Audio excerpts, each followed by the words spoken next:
इंसान जी सिहत उन जी सुठी ऐं बहितर ज़िंदगीअ जी ज़ामिन हूंदी आहे।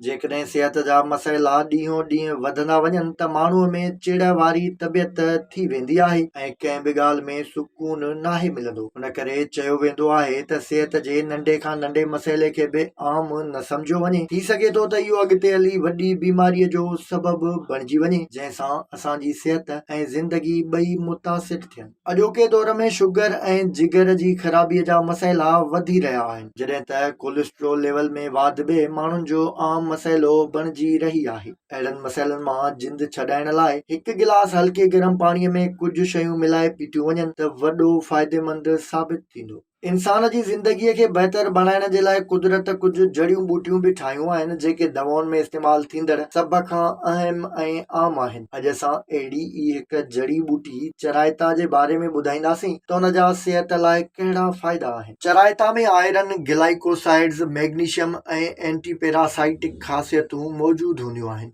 जेके हल्के गरम पाणीअ में पाण में गॾिजी वेंदियूं आहिनि, जंहिंसां इंसानी जिस्म खे मज़बूती बि मिलंदी आहे ऐं केतिरा ई सिहत जा मसइला सवलाईअ सां हल थी वेंदा आहिनि। इन लाइ ॿ कोप पाणी खे सुठे नमूने उॿारियो ऐं उन खे कंहिं थांव में कढी रखो। उन में 2 खां 3 टुकड़ा चराइता ॿूटीअ जा विझो।